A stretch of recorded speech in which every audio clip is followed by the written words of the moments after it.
Hi, I'm Krista Gregg, your host for She Diaries, a podcast sharing the real, unfiltered stories of women who've lost their husbands to suicide. It's raw, it's honest, and it's about finding your way through the unthinkable. Before we get to the show, please know this podcast includes real stories of suicide loss and is not for little ears. Some episodes may reference the method of suicide and include emotionally intense or uncomfortable descriptions. We understand how sensitive this content is and carefully edit each episode to honor and respect both our guests and listeners. If you or someone you love is struggling, call or text 988 or visit 988lifeline.org. You're not alone. Please take care while listening, pause if you need to, and you can find links to additional mental health resources in our show notes. Thank you for listening. Welcome back to She Diaries. I am your host, Krista Gregg, and I am thrilled to introduce you to Rachel Wall. Rachel first reached out to me on Instagram to share her story, and I am so grateful she did. In this conversation, she opens up about her husband, Mike, their life together, the joy of raising three young children under 2 years old, and the pain of losing him to suicide just over a year ago. Rachel's story also highlights an important but often overlooked topic: the impact of chronic pain on mental health. Through her honesty, she gives us a window into the complexities of grief and the reality of parenting really young children through bereavement and the courage it takes to keep moving forward in the aftermath of loss. This is She Diaries. These are feelings drag me away. Fingers crossing on my way.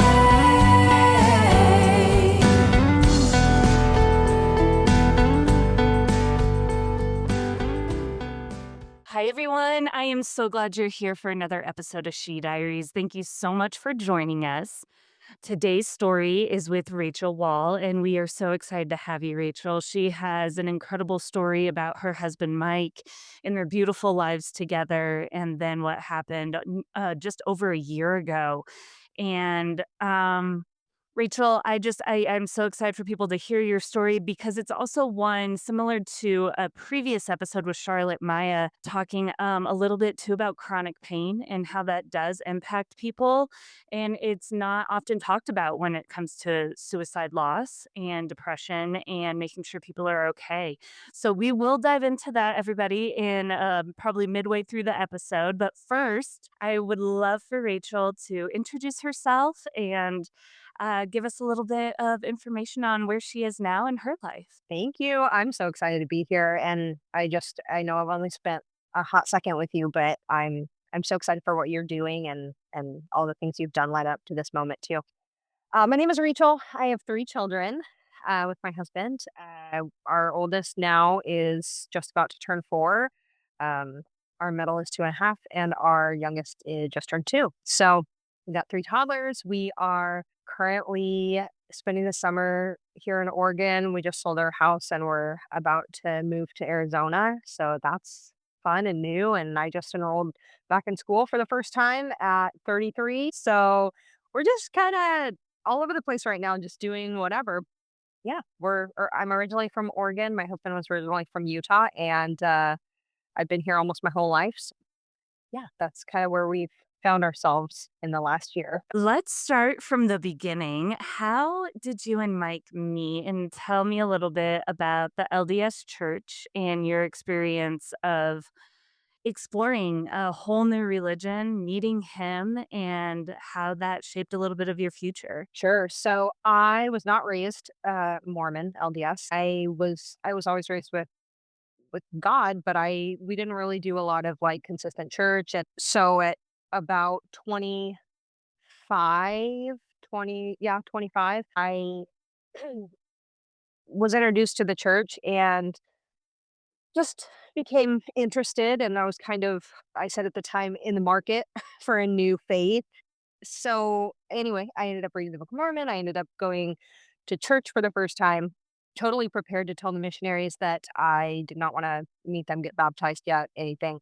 Of course, they're staying sweet, so I did say yes, and then they asked me to get baptized, and I said, "Okay." And, I'm a people pleaser, but it really was somewhere I really love to be. I lived a very different life than that before, so I always say, like, I came from the real world, but it was just a very comfortable place. I really loved the people in my ward. I loved the community, and I loved the church, and so I was baptized. I was 26, I believe. Then that missionary who baptized me went home, and I didn't know how quickly they moved. I just kind of thought they were in one place for 2 years. But if you don't know, the missionaries usually every 6 weeks they'll get a transfer and they'll either stay in the place they're in or they'll go to a different area locally to like the kind of city area that they're in. And so that missionary was actually finishing his mission. So he went home and I had become really close with those two missionaries. And the other one stayed, but the one that was replacing the one who left, he said, "Oh my gosh, you're going to love my replacement." And I was kind of like, okay. And he said, no, he's been here before, which is very rare that a missionary will come back to an area that they've already served in. And so he said, everybody loves him. He'll be great. And I was thinking, like, okay, whatever. And that was Elder Wall. And so I met him 3 days after I got baptized. And right after you get baptized, you also basically take the lessons again as follow up. And so he was my follow-up missionary, and he had 2 more transfers left before he actually finished his mission and went home.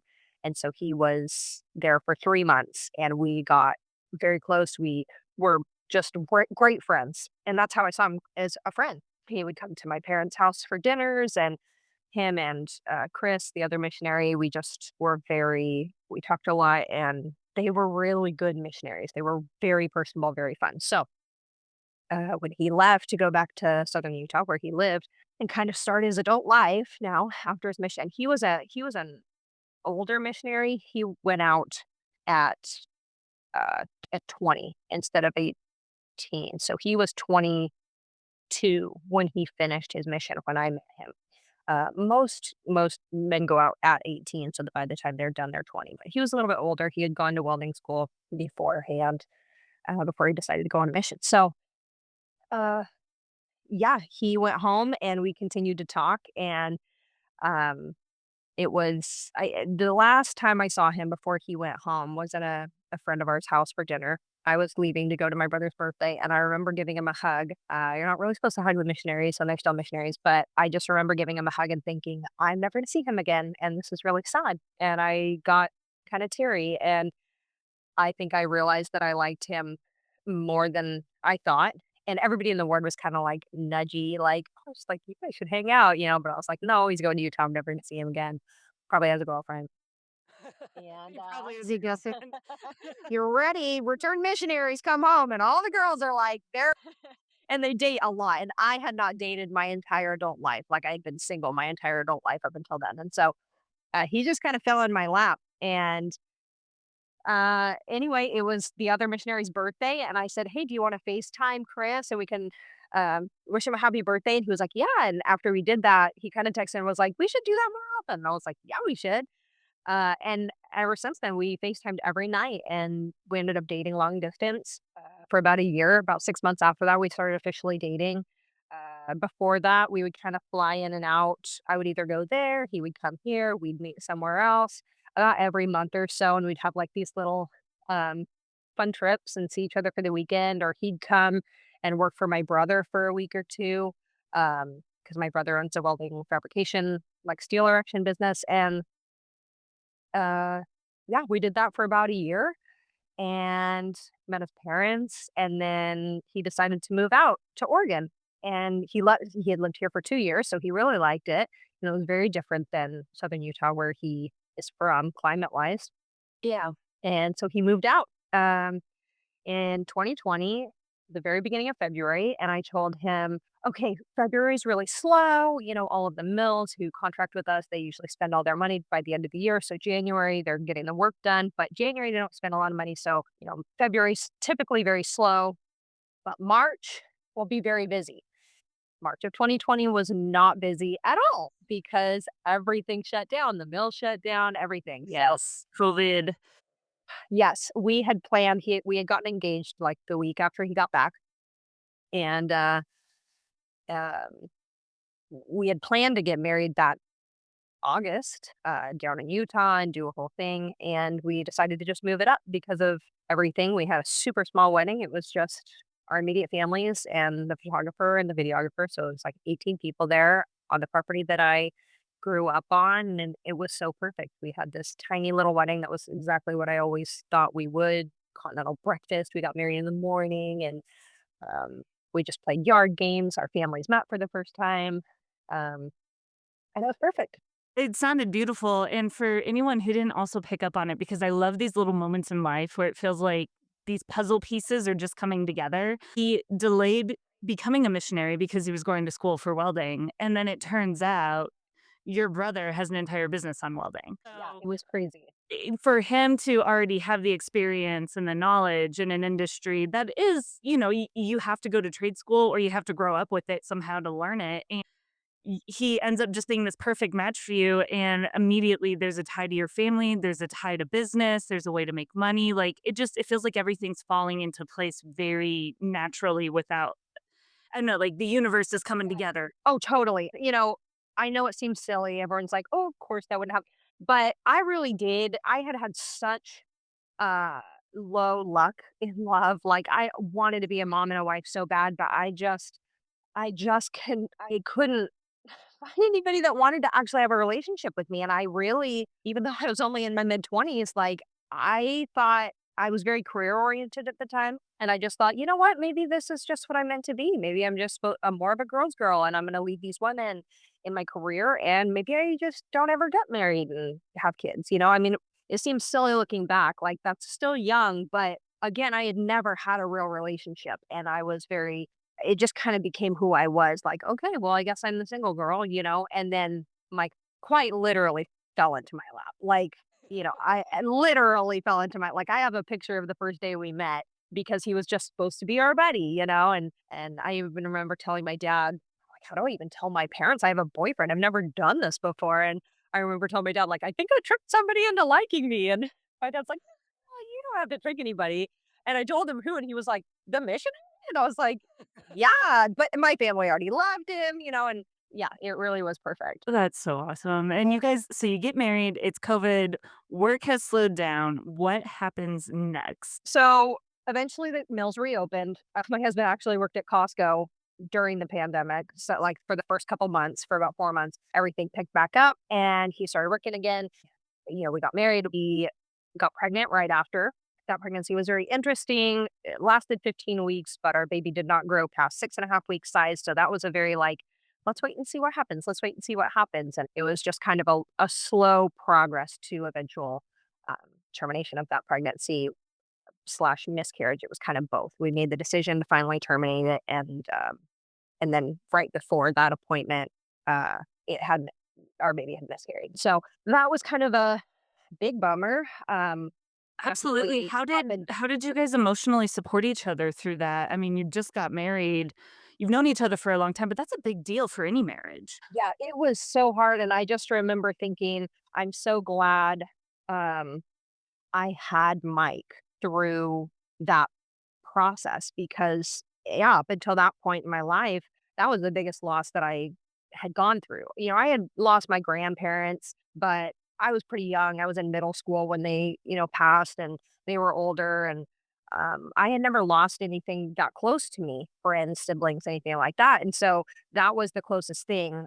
I thought that would have been the worst day of my life. And up until that point, it was. And it was so especially for how gradual and slow it was to kind of like, oh, well, maybe there's hope. Oh, maybe not. Maybe we'll try again in a week and have another ultrasound and maybe things will change. Oh no, they don't. And it was just kind of like this eventual we were closing on our house. There was the pandemic, there was working, like it was just a lot at once. And I just remember thinking, I'm so glad at least I have a partner who is so patient and so kind and so supportive and so many friends and family who were as well.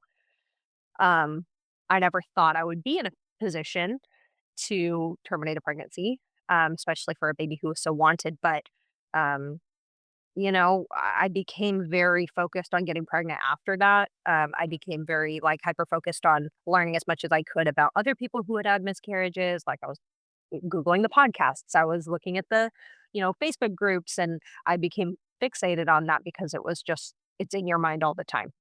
That kind of loss. And so I was nervous that it would happen again, of course. And so when we did get pregnant again toward the end of that year, that pregnancy ended in October. And then we got pregnant again. I ovulated on Christmas Day. We had gone to southern Utah to see my husband's family, and I was ovulating in that day when we were flying, and I was like, "Oh, it's not gonna work. We're gonna miss it again." And I'm like in the Vegas airport bathroom taking ovulation tests. Um, so anyway, we got pregnant with our daughter.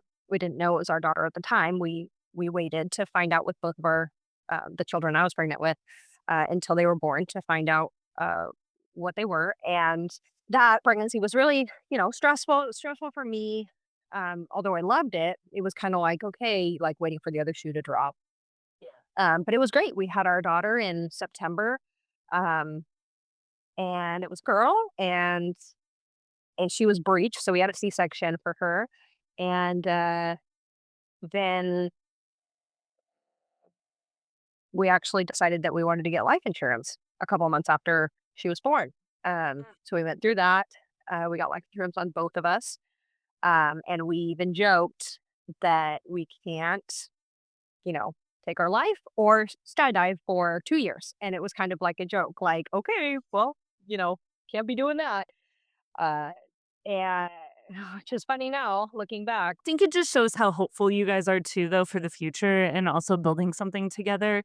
Like any couple, you have a baby, you want to create a secure lifestyle, you want to create a secure environment for your child to grow up in. I mean, this is not a unusual conversation to have. This is and then you guys are looking into the future of having more kids as well. So Oh, this is yeah. planning. This is future state. Yes, and we were very proactive. My husband, because of his head injury, which I'll explain, he didn't really think about a lot of details of things, but I am very task motivated. And so for me, I was like, we got to do this. We have a house, we have a child now, we have potentially 18 years of raising this child. Like, how do you do that, without having, so it wasn't actually Mike's idea, which some people get confused about, that he wanted to get life insurance because perhaps he was thinking about ending his life at that point.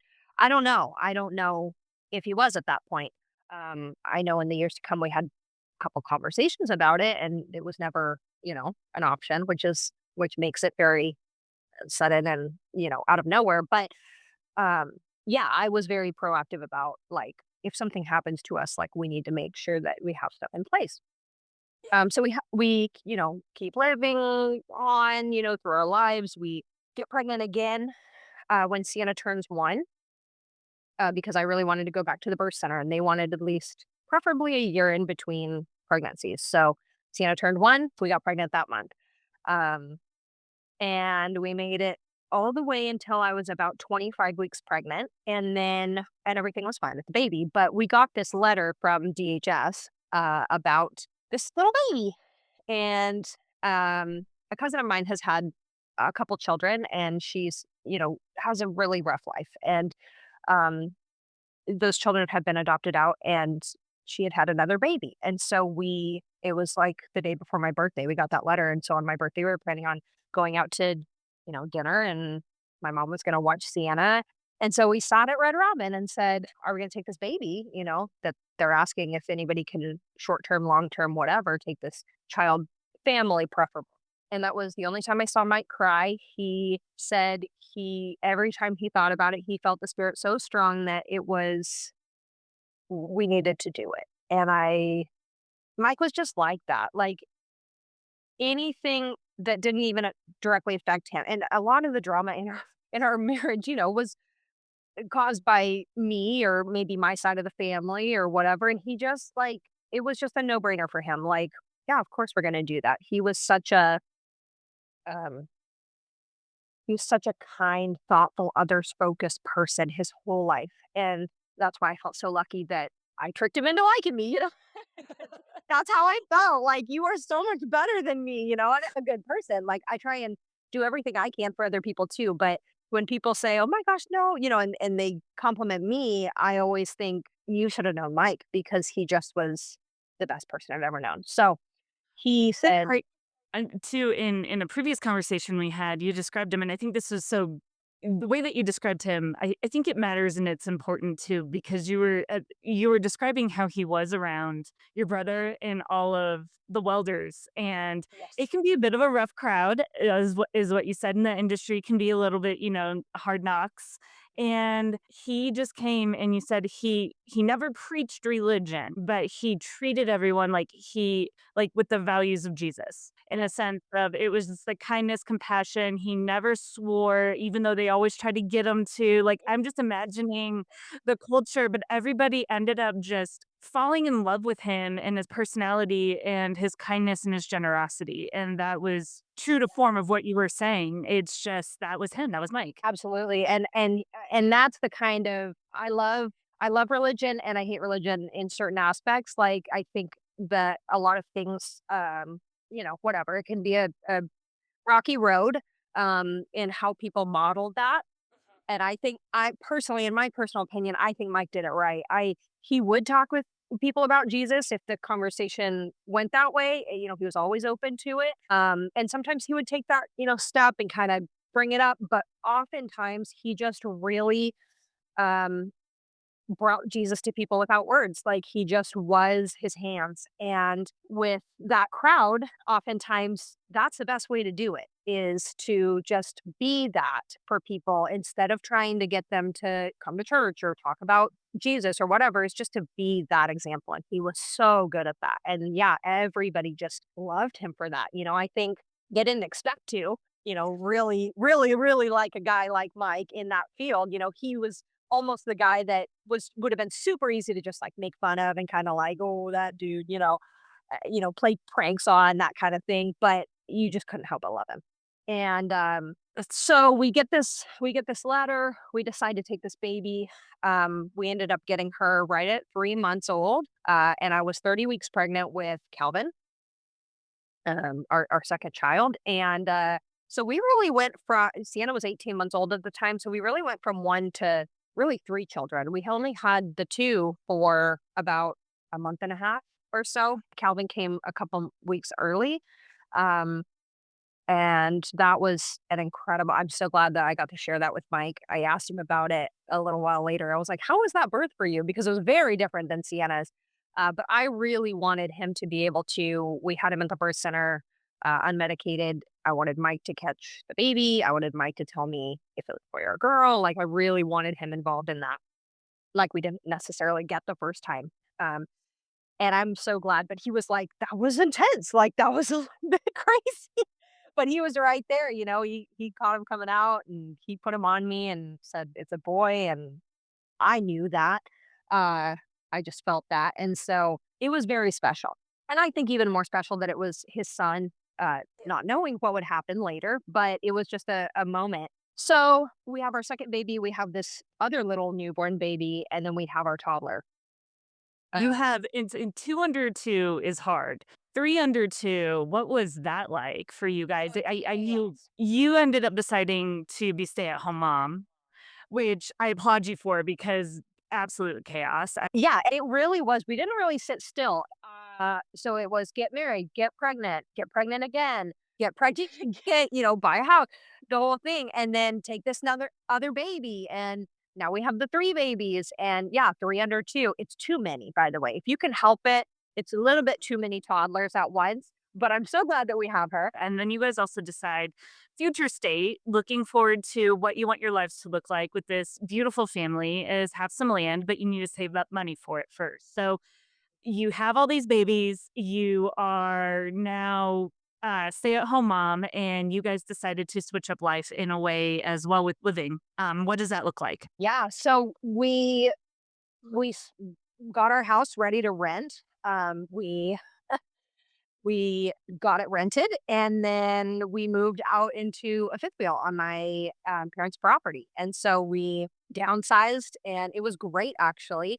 Everyone thought, "Oh my gosh, 3 toddlers and a fifth wheel, like, what are you doing?" But to be honest, it was almost easier than cleaning a 4-bedroom house with toddlers. Like, you don't have anything, so your cleanup takes 10 minutes at the end of the day and you're done, so you spend all your time outside, so it was really nice. And our two big goals that year were, number one, get Mike's mom to come out more often. It really bothered me that he had left everything basically for me and our family so that I could be close to my family.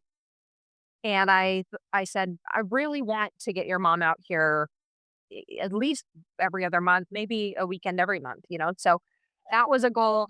And our other goal was to focus on his headaches.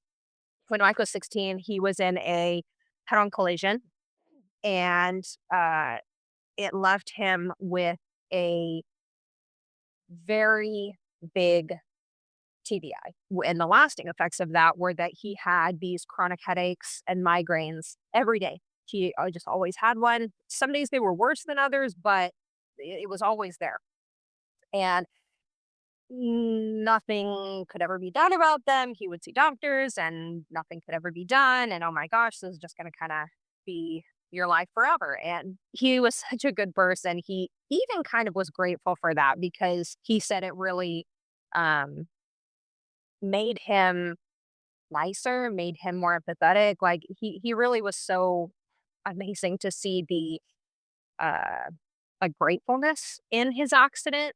Um, Even though he just dealt with this chronic head pain all the time, and he never talked about it. You could never, like, look at it, or see it because he just lived through it, and he had kind of come to terms with the fact that, like, this was his cross to bear, and, like, it was gonna be fine, and he could still live this meaningful life, through it. And so I knew that when I met him, and when it's something that is your daily life, it's easy to just become used to that. And it takes so long in America to be seen and have a referral, and then you finally get to a doctor and the doctor says there's nothing we can do, so you have to start over, and you have to make sure they're in network, and you have to pay these copays, and you have to take off work to get there, and you're trying to raise a family and you're trying to provide, and it takes so long to finally get to somebody who can help. And then when you finally get to somebody who can help, to be told that there's nothing that can be done. I almost think he did it for me, because I was so invested in it, because he was expecting it. He was expecting that there's nothing that's going to be done about this. But we had these ideas, maybe we'll get a nose job. Nose jobs have been, proven to help with some migraine issues. Maybe we'll do Botox. Maybe we'll do, all of these other little things that we had these ideas on. And so that was going to be the year for it. This was last year, 2024. So it's, Well, and you guys finally found a provider who was willing to, okay, you know what? Let's get updated records. Let's get a new MRI. Let's yes. take it to the next level. And what is so heartbreaking to me too, and this is a constant theme right now in news and media, and it's something that a lot of people experience, is insurance denies it. Like, as if they know better, or they don't, like, they basically said Mike doesn't need it. And it's not their call. They're supposed to support you and financially make sure that this is possible for his health and well-being, but it was Yeah, denied. you would think that a company that you're paying thousands of dollars to, um, would trust a doctor. It wasn't us that said, "Insurance company, can we please have this for free?" It was a doctor saying, "This is my patient. I've seen my patient. He needs this MRI." And it just, yeah, it provides very little faith in the insurance companies that even a doctor, even a professional can say, "I'm requesting this," and this group of nameless, faceless doctors can say, I don't think that's really important. And so they sent a letter back about the MRI, denying the MRI, saying that they didn't believe that Mike had basically a non-functioning brain. And and what is his reaction at this point? Because he's had his knee He was was expecting that. Yeah. And we were standing in our trailer and he opened it up and he said, "Oh, the insurance denied the MRI." And I was the one that would get fired up about this. And I just stopped and looked at him, and I don't even think I had an emotion because I was so incredibly angry that I just said, "Don't worry about it. You're gonna get the MRI. I don't care if I have to pay $5,000 for it. You're gonna get it. So don't worry. We're gonna have dinner tonight. Everything will be fine. We'll schedule it one way or another. I don't care if the insurance pays for it." Like, that's where I was at. because we had finally come to this conclusion. We're, you know, dropping our bills by moving out. Yes, we're saving for property, but we're also saving to have money to get him new scans, do this stuff, which is going to cost thousands of dollars. But we did it for that. And looking back, it seems silly, but I really believed that we were finally to less stress, less chaos, less everything. It was just going to be simple. We were going to get the help that Mike needs. We were going to save for our property to live simpler. We had done all the things. So we had gone through all the chaos. Everything was closed. Everything was done. Our new life was going to be chill.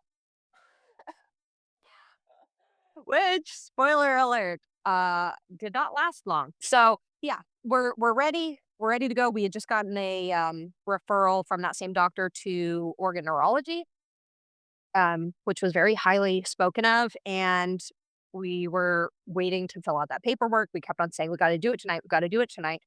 And so one night, I'm up there prepping. I was doing like some little cottage bakery type stuff. I was prepping like cookies and bread. And I said, "Mike, before we go to bed, please fill out that organ neurology paperwork." And he was like, "Oh, yeah. Okay." So he's filling that out. Sienna's up there. She's kind of cranky. I really don't remember much about that night other than I just said, "I can stop right here. Let's just go to bed. Sienna's getting, upset. Let's just go." So Mike filled the paperwork out. I stopped what I was doing. We go to bed. The next morning, I wake up. Mike was working about 45 minutes away, so he usually woke up early, early, like 4. Yeah. I wake up, get the babies up. We had a little like parenting appointment. We went outside. We kind of played with the dog, played with my dad a little bit. We have this normal day, and the babies go down for a nap. And I don't know what I did. I just kind of, I guess, did whatever, cleaned up, and Mike and I shared location, and that was just easier for me with him working in the trade that he was. That I could see, is he still at the job site? Is he not? Then I don't have to call him, say, "Hey, are you off or not?" Because there are varying work times, on jobs like that. And so we always had our location just to make it easier for us. Um, I hadn't even looked at it all day. I hadn't texted him all day, which was rare, but it was just a busy day. We were just doing stuff. So after nap time, after I'd kind of done whatever I was going to do during their nap time, Sienna actually took a nap too. She was in the middle of dropping a nap. So all three of them were asleep. And Mike was supposed to be, it was going to be a quick trade off. I had a filling appointment at the dentist. And so it was basically going to be, by the time he got home, I was basically going to be in the car leaving, like trade off, switch. So it was about 2:45, and I was like, "Oh, he's probably about, he usually got off around 2:30." So I said, "I'll call and make sure he's on his way home. Nothing's gonna make me, late for this appointment, or whatever, and I'll make sure it's all good." So I pull up my phone, and it says the name of our town, and I thought, "Oh my gosh, maybe he got off early." He would do that sometimes so that I didn't have to sit there and wait the 45 minutes until he got home. I would say, um, "Oh my gosh, he's almost here," "Oh, yay." It kinda cut out some of that, like, waiting time. And so he would do that to surprise me sometimes. And I thought, "Oh my gosh, he's almost here." But when I looked, it had put it past our house. And we lived quite a ways out of town at the time. And there's really nothing past our house. And so immediately I thought, I wonder if his phone got stolen, because sometimes people out in the boonies, that's kind of what happens sometimes. And I called him and he didn't answer. And I thought, no, like, I wonder if he hasn't had his phone all day. Um, And I called him back again and he answered, and he was very stressed. He seemed very stressed. He seemed like he was having a hard time finding words. And I suddenly got confused. I said, "Hey, what's up? Where are you at?" And he couldn't really say. And I said, "Are you, out past the house?" And he said yes. And I started realizing I was gonna be having to ask him yes or no questions.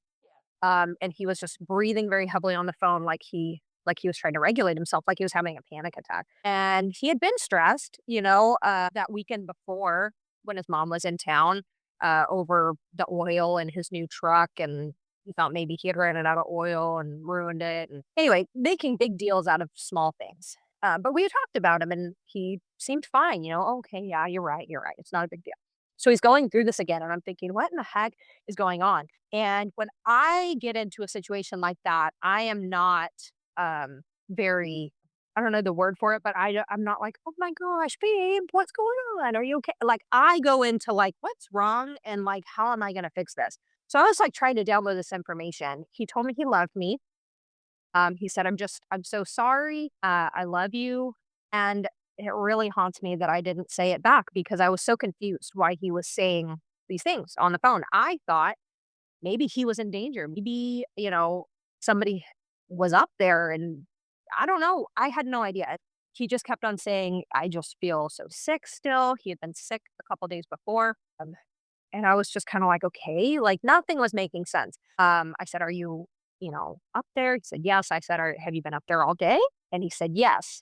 And I thought, okay, well, he must just be spinning out and stressed out, took a day off, but he didn't call in. So now he's probably feeling guilty that, my brother's the boss of the company. Maybe he feels weird about that. He took this day off. He didn't call. And so I just thought, okay, it's okay. It's okay. I'll just come out there and see what's up. And he kept on telling me not to come out there. And again, all of these signs point to something is not okay. And as you say them out loud, you think, what does that mean? Obviously. But in my head, it wasn't even a thought. Like that wasn't even a thought that my husband would be considering suicide. I thought he must be in danger. Somebody must have him at gunpoint or somebody must have him kidnapped or, that was where I went with it because I kept saying, I'll just be there, in a minute. We can talk. And he kept on saying, no, don't come out here. And I was like, well, you come here or I come there. And he just kept on saying, no, no. And finally, it was almost kind of annoying because I was just like, okay, what are we going to do here then? Like, I got How that do we move filling forward? appointment. What for Yeah, that? like, what are we doing? You just going to keep going back and forth like this on the phone for 10 minutes? And so finally I just said, "You know what? I'm gonna come there. Just don't move." And he said, "Don't come out here. Just send someone else." And in my head, I'm thinking like, so there's something wrong. Like somebody must be out there with him. Why would he not want him? And I was like, "Do I need to bring a weapon? Like, what do you mean?" And I just said, "Just don't move. I'll be there in 5 minutes. I'm on my way." And then he didn't say anything. I said, "Babe, babe," and he hung. And so I was like, okay, I kind of grabbed my stuff and I called him back one more time. It kind of picked up and then nothing. And so I was just like, okay, I'm just going to go. Luckily, my dad was still there. He was getting ready to go into town and he was still there. He was outside clipping the dog's nails. And I said, hey, I got to go find Mike. And he goes, find Mike? What do you mean? Well, I said, I don't actually know. He didn't show up for work. He's been, out past the house all day. I don't know what's going on, but I need to go talk to him. He was kind of like, okay, that's weird. And I was like, yeah, I don't know. So I get in the car and on my way up there, I'm just thinking all of these things. I'm thinking like, and I remember telling myself over and over, as long as he's alive, it'll be fine. As long as he's alive, it'll be fine. And even as I said that to myself on the way up, I thought, okay, Rachel, drama queen, like yeah, he's gonna be fine. Right. But you look back and you're like, oh, premonition and your thoughts kind of, I don't know, maybe Um, but I didn't believe that. I didn't actually think, and I did also think I need to ask him if he's suicidal. This is very weird for him to not call, not go in, be somewhere all day, by himself. Like this is strange. So I'm gonna make him tell me if he's ever considered suicide. It did cross my mind, but I had no idea that, it may have already happened. So Well, calling it sounds like too leading up to this point, he's internalizing a lot and holding a lot in. Obviously, he's had chronic pain his whole life. He isn't very hopeful in any solutions here. The incident with the vehicle, lightly mentioned on, but he was making mountains out of molehills, small things that honestly, not a big deal. Everybody said no big deal. Like, it's not even your fault. But he kept internalizing things in a way that he wasn't showing. and that wasn't realistic. Yeah, and it didn't make sense, so it just it's and again, for anyone who's listening, he wasn't an alcoholic, he's not a lot of times people do substance abuse leading up to, a lot of these moments in their lives, and he wasn't doing any of that, and so I just wanna paint the picture, like, I genuinely believe it's totally understandable for you to not even have that thought, and Yeah. even when you did have that thought to say like, "Oh my gosh, no, stop, this is Mike we're talking about, like, this isn't." Exactly. Yeah, and it's so funny because it's like when you it comes across. I mean, we had watched that show A Million Little Things together Oh, and yeah, yeah. had that conversation. Have you ever considered, like, taking your life? And he was just like, "No," you know? I don't think he was lying to me when he said that, but I also don't think he had this thought for the first time and then it happened. Like, that wasn't it either. So, I think that's the hard thing with suicide loss is feeling like there was a little bit of lying, even though it was um, to protect you. He didn't want anybody to worry about him, but it does feel that I can see how people feel that betrayal of like, what did you not tell me? Like I'm your wife and you didn't tell me these things. It's easy to go there. Even with someone like Mike, like, how could you not have told me this? So you're going up the mountain and it's So I fun don't know. 10 minutes away? Is it where his Yeah. location is? Yeah, it's only 3 miles away, but it's logging roads and it turns to gravel, so you cannot go very fast. So it's not just 3 minutes, you don't go 60. I was going probably 20, it's up in these logging roads, and so I keep going, and I had asked him, "Can I see your truck from the road?" And he had said, "Yes," and so I get there, I see his truck, I see him in the truck, and so he was kind of facing perpendicular to where I parked. There was kind of this area where people do like fires, they shoot, shotguns, they do target practice and stuff. And so he had kind of parked that way, kind of overlooking this little area up on the mountain, really pretty view. So I parked on the road, so we're parked, at an angle to each other, and I see him. I get out my phone and my keys because I didn't know how long it was going to be that I was going to sit and chat. And I walk up to the car and I felt relief. I almost just felt like, okay, like we're going to talk this out. He's just stressed out. And I go to open the door and I kind of almost had my head cocked, kind of like, you know, babe, what's going on? Yeah.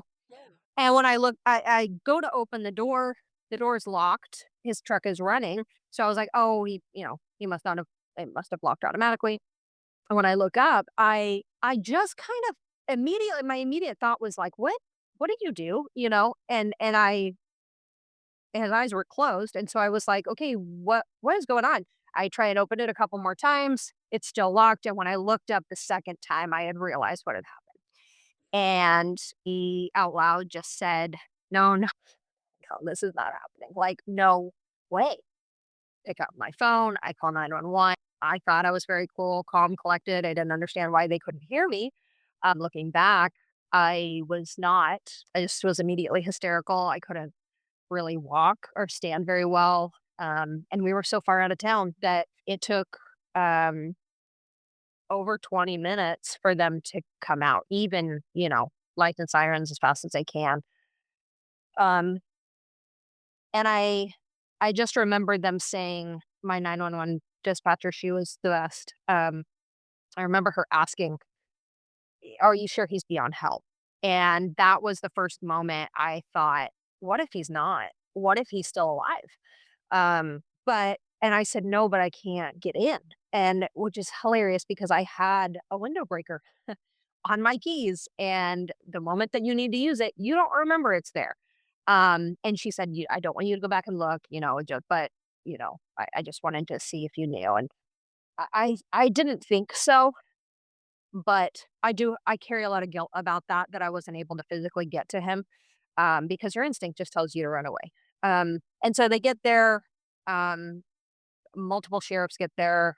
Um, they were so kind. There was a woman sheriff that had me sit in the back of her car, and I remember hearing the man because they had me kind of walk away a little bit. So by the time they got up there, um, I remember them hearing over the radio, they said suspected deceased. And it was both a huge gut punch to hear that and a big relief because I thought if they get there and he's still alive and I have just spent 20 minutes doing nothing, I am going to flip out. Like I will not forgive myself for that. So, yeah. And then started this after of your life in the after. of completely turning upside down. And it's so weird. I think about a lot. I look at my call log, and within an hour, I was talking to Mike on the phone. And within less than an hour of that, I was back at my house. The sheriffs had dropped me off. I was a widow suddenly with three children. My kids were still asleep, so my kids went to bed with a normal life. And of course, they didn't know, but by the time they woke up, they don't have a dad. And it's just wild how fast your life can change like that. Like the dentist office was calling me, and I feel so bad. I picked up because I didn't want them to think that I just left them hanging. And she was like, "Are you still coming?" And I was just like, "I'm so sorry, my husband just died." And they were like, "Oh my gosh, I'm so sorry." Like, trauma dumping on this Don't worry crap. about And that appointment. yeah, Like, and it's just wild to me that that can all happen within an hour, you the know? world is still spinning and yours has Yeah, stopped. yeah, and it's just crazy. And the next weeks, we're just, viewings and cremation and funeral in Utah, celebration of life in Oregon. A lot Just of figuring out what we're gonna do. Moving again. Yeah. A lot of guests say that it's really a lot of business first before you can Mhm. even start grieving. Did you have that Oh, yeah. experience? Yeah, I mean, you don't have time to really just even absorb what's happening. And if I'm honest, I don't think I have. Like, it is almost depressing to me in some ways when I think about it, because I talk with my therapist about it a lot. I thought I would, in the moment, I thought in a year from now, everything will be better. I'll be better suited to this, and I'll have, maybe gone through the cycle. Everybody thinks the stages of grief are, the steps you go in, and they don't know that wasn't even created for people who are grieving. That was created for people who are terminally ill. And so you think, okay, in a year, I think I'll be back to normal. I think I'll have gone through all the 5 stages. If I'm honest, I think I'm still in denial. I don't think and I don't know how long that'll take. It won't surprise me if it never feels real to me, because it does not feel real to me that I will never see my husband again, ever. Like, I don't get that. I can look at him in a box and it's on my windowsill, and I'm like, that's not Mike. You know what I mean? Like, it just feels like he's somewhere else. Like, maybe he's off on a job for work, or he's out of town. Like, it just does not seem real. And so, yeah, in the beginning, it's like you don't even have time for that because there's so much paperwork. There's so many steps to wrap up someone's life. Like, I go from pictures in my phone of making sourdough to a picture of a sheriff's business card. Like, and immediately it's dealing with car insurance, dealing with death certificates, dealing with, calling the medical examiner, calling the funeral home, writing a check for cremation. I mean, that's their business. Like you said, life goes on. That comes up right away. They need to be paid. All these things need to be in place. Like, it doesn't wait for you. And I think in some ways that seems really cruel. And in some ways, it just keeps you living, because it's just the next step. It's the next step. And it both sucks and keeps you breathing, because at least you got to make that decision, which is not a fun decision, but the decisions keep you focused on, I guess this is what we're doing today, versus, and when you're a parent, especially, like, your kids are waking up the next morning, I mean, my kids woke up from their nap expecting to be played with and expecting to grab a snack, and they didn't know that.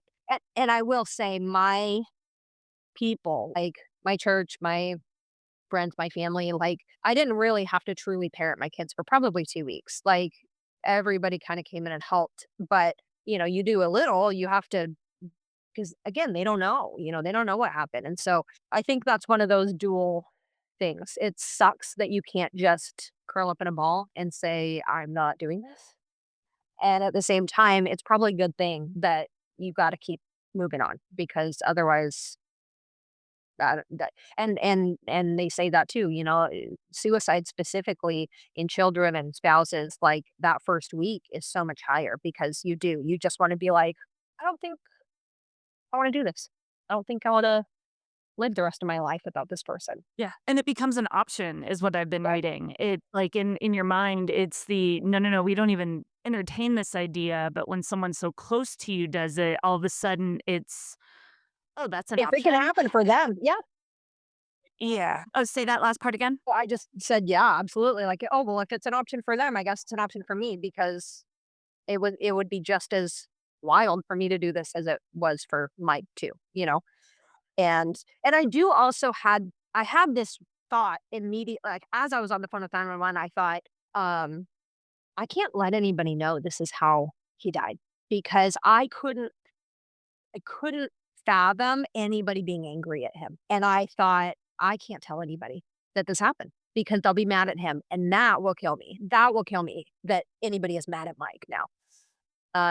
Because I knew, what he struggled with, and one other thing I will share is that the weekend before he died, we had driven past the temple. They were building a new temple in close to where we lived, and I came across this article about this man with ALS, and they were high school sweethearts, and he got ALS, and I just said, "Man, can you imagine just waiting for your body to give out, like just waiting to die?" Um, and I have always been very pro, medical assistance in dying, and I think I still am. And I said that to Mike. I said, I know some people disagree, but I just think people should have the option to end their lives, when they're in situations like this, when they're in constant pain or they're, have a terminal illness or whatever. Like, I think people should have the opportunity to give themselves mercy like that. And I thought of that right after. I thought, what if I gave Mike permission? Like, I didn't mean it for him. I mean, I did, but I didn't mean it at the time speaking to him. And I thought, what if he took that as like it was okay? And at first, I carried a lot of anxiety about that. And as time passed, I thought, I'm still glad I said it to him because even if he did internalize that and think, maybe I'll be okay if I do this, I am glad that he knew that I would understand if he did that. And so I walk this fine line of I don't mean to glamorize Mike's death. I don't mean to encourage people to do this. It is shattering. It is the worst thing that you go through. But I do still believe that people sometimes just can't keep going. And if I can forgive my husband, there are a million other people out there like my husband. And so it's that fine line of like, I don't want more people to do this, but so I understand how you can get to a point where you think that that's all is going to help you, and it's really hard. So I have a lot of empathy for people who take their lives, and I have a lot of empathy for the people left behind too. Well, and something you had said before, which was deciding to take your life is an irrational thought. So for all of us to try to understand it rationally, it's never going to happen. Like it's just your brain is in such a state of irrationality that we can't problem solve this from a rational brain. No, it's never going to make sense to you, and it sucks because you're going to think about it, all day, every day.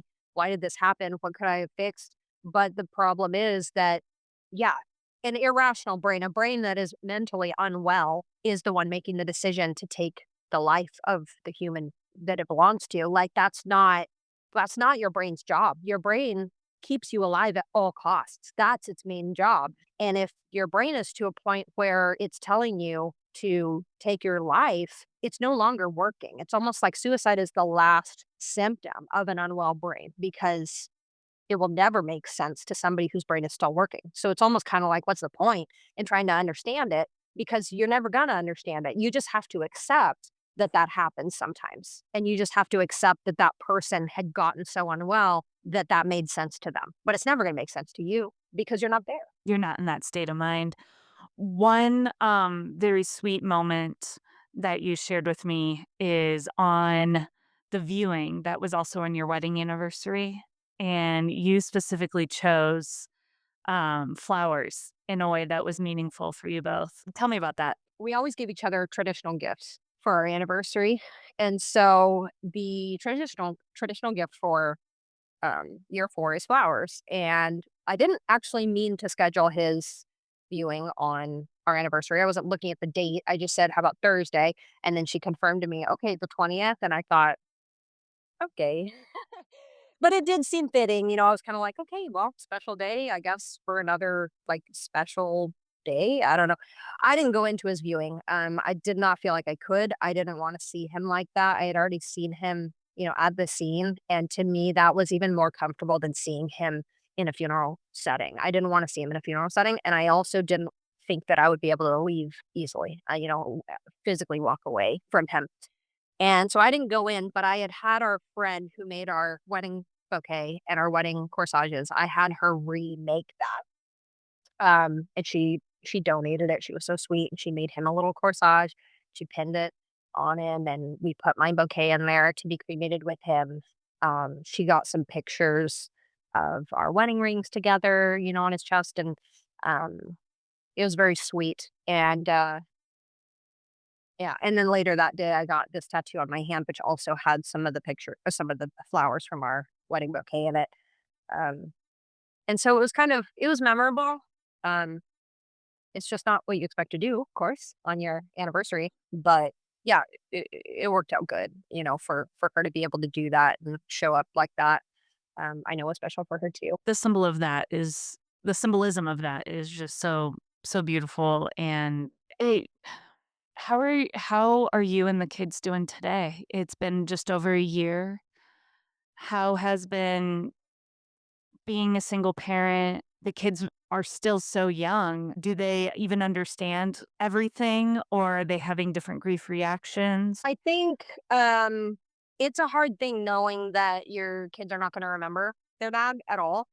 It's hard looking forward to potentially being with somebody else, and that person is gonna be the person they think about as their dad. Of course, I'm always gonna talk about Mike. We're always gonna talk about him like he was here. Sienna still remembers things, and she still talks about him. They all recognize him in photos and all of that, but the babies were so little. I mean, at the time, the kids were 2.5, 16 months, and 12 months. It was a week after our son's first birthday. It was actually the last thing we really did together as a family was have his party. So they are not gonna remember anything, and Sienna probably will end up not remembering anything either, even though right now she kinda does. But they're very open because I'm very open with them. We talk a lot about how I mean, Sienna can tell you right off the bat, like, "Daddy lives with Jesus, daddy lives in heaven, he's waving the clouds. Did you know that? Did you know that daddy's up in the clouds in the sky?" And, she talks about that a lot. I wish I could go up there, and I wish I could see him, and I miss him.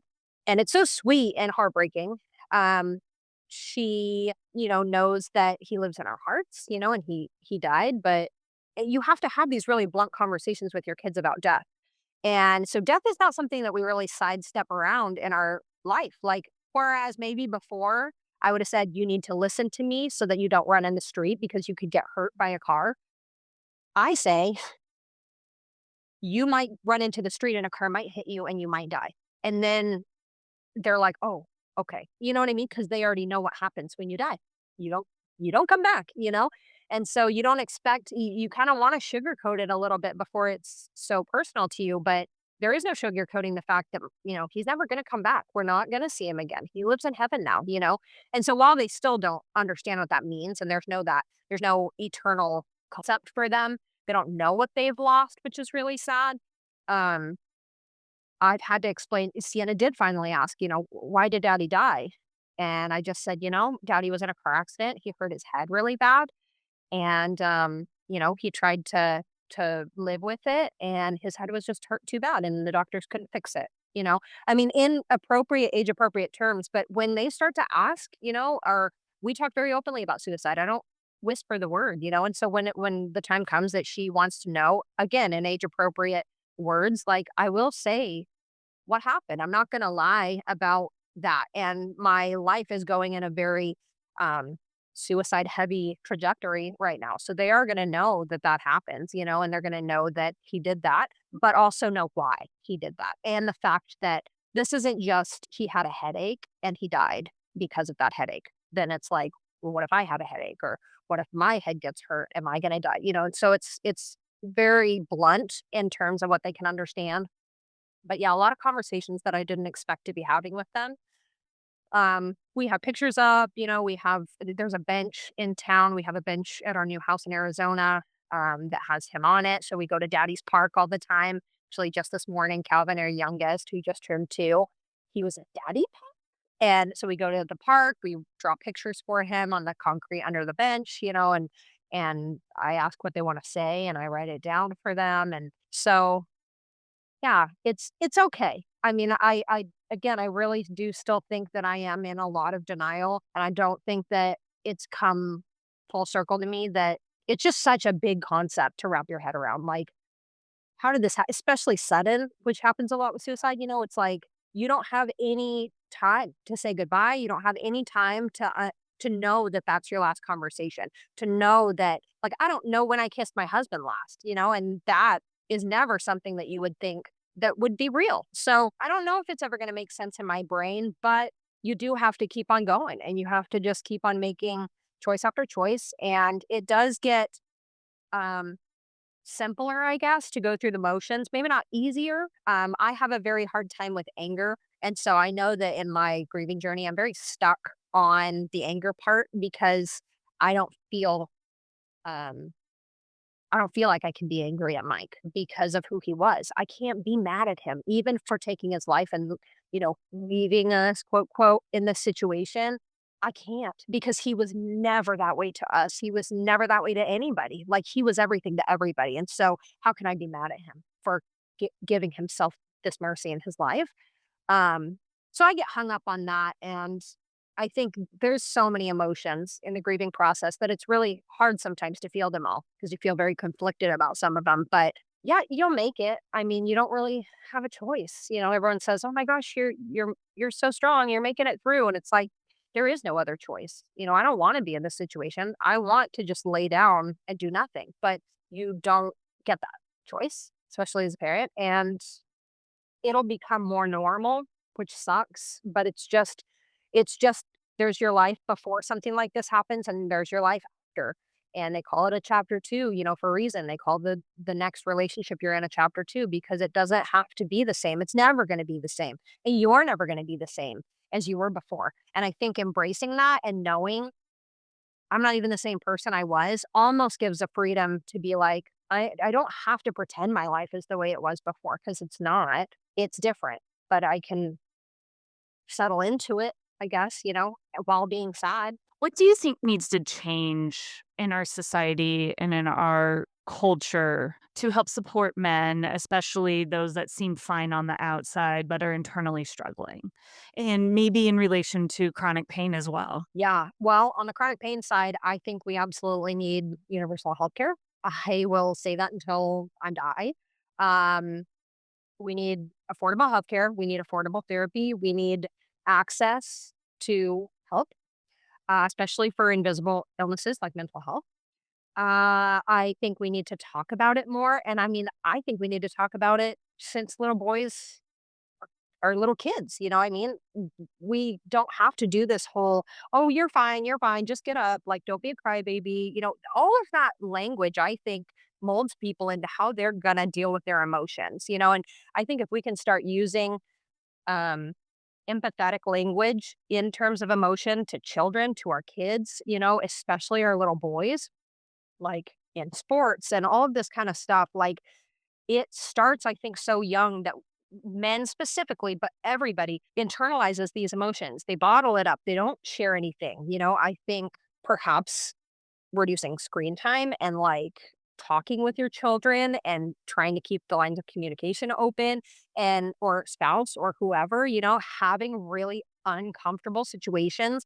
This is the person, if you're speaking about your spouse, that you spend every day with, that you're the most comfortable with. And still, it is very uncomfortable to have a conversation of, how's your mental health? Have you ever considered suicide? Have you ever considered taking your life? That's weird. That sounds weird to say, even to this person who you share your life with. But if you can get past the uncomfortable and they know that they can bring it up, there's no studies that have shown that talking about suicide increases the risk of somebody taking their life. But there is a lot of research in terms of sidestepping it and not asking, and people still, ending in that conclusion. So saying the word suicide, bringing up suicide is not going to tip the scales for someone, but it may make them feel more comfortable sharing those uh, thoughts with you. And I think if you know somebody who's dealt with that or previous suicide attempts or their mental health, I think opening up that conversation and then just listening, not freaking out, not saying, oh my gosh, like, do we need to check you in to a rehab? Do we need to do this? Do you need a psych hold? That's why I think people don't reach out. They think that they're going to be labeled this suicidal person. And oh my gosh, they're going to call the cops on me or they're going to check me into the loony bin. That's what they think is gonna happen, and so if we can just have these conversations calmly, like, if especially if they say yes, then I think that's going to spur people on to speak about it more. And so I think even just saying the word suicide on social media or, in person goes a long way because it is such a taboo word and topic. Absolutely. And you related it. I thought this analogy was it helped me kind of visualize things a little bit where we're really comfortable with talking about stages of cancer, right? Stage 1, stage 2, stage 3, stage 4. Stage 1, stage 2, like lower in the numbers, you have a higher rate of survival. But and I feel like the theme that I keep getting from a lot of these podcasts is it's really critical to start having these conversations when someone is at a stage 1, stage 2, but when you get higher up in the stages, it's a lot harder to come back. Yeah, and And sometimes you can't. I mean, suicide prevention is a tricky word for some people because they feel a lot of guilt, like, "Oh, well, if we could prevent suicide, does that mean I didn't do everything I could?" And sometimes you just don't know. Sometimes you don't know that it's a problem until it's already at a stage 4, and it doesn't matter what you say to that person, they're convinced that that's the choice for them. Whereas had you been able to get to them in an earlier stage when it was just maybe a tiny little thought that bounced off their heads, maybe you could have, So we not all suicides are preventable. But I think if we start early enough, perhaps people can steer themselves back to a good mental state and keep pushing that conclusion away, and it's not a real possibility for them. As long as we can keep it at bay as something that they're not really thinking about actually doing, it's just passive suicide ideation. It's not active like making a plan. I think I think that would help. And sometimes people don't let you in. My husband never, you know, you never said it. So you can't help something you don't know about. yeah. Is there anything else we haven't covered in this recording that you want to make sure you share with anybody who's listening? I don't think so. I think it's just however it is you lose someone, it's just it sucks. It sucks. It sucks to be, and if it's suicide, it really sucks. And if you're struggling with your mental health, that sucks. Like you will make it through, but it is awful. And I am so sorry if anybody listening to this has been through this. I'm so sorry if anybody listening to this is struggling with their mental health and considering taking their life. Um, I think if my husband would have known how his loss affected everyone, I don't think he could have done it. I think he just had convinced himself that he was a burden. You know, he was not needed in the world. And if you're feeling like that, you don't know how much of a tidal wave this is going to cause people in your life. You're so much more important than you might think. And there really are people that are willing to help you if you can find the strength to reach out or let people help you. Um, so just please reach out. Please exhaust all of your opportunities before you consider making a choice like this. And if it still happens, I won't judge you, but we will miss you. It's not a fun journey. Rachel, thank you so much. Your story is so important. Your words are important, and I just know that I am grateful to talk with you today, and I know a lot of our listeners are going to be moved and learn so much more just based off of our conversation. So, thank you so much. Thank you so much. Thank you for joining us for this episode of She Diaries. We know these conversations can be incredibly heavy. If you're feeling overwhelmed or need support, please take a moment to care for yourself. In the show notes, you'll find links to mental health resources, crisis lines, and support groups. If you're in crisis or need immediate help, call or text 988 or visit 988lifeline.org. You are not alone. If today's story moved you, we'd love for you to subscribe, leave a review, or share the episode with someone who might need it. To stay connected, follow us on social media at Bright Sky House and subscribe to our e-newsletter at brightskyhouse.com. If you'd like to connect with a guest or share your own story for a future episode, send us a note at hello@brightskyhouse.com. Every story deserves to be heard. Thank you for helping bring this one to light.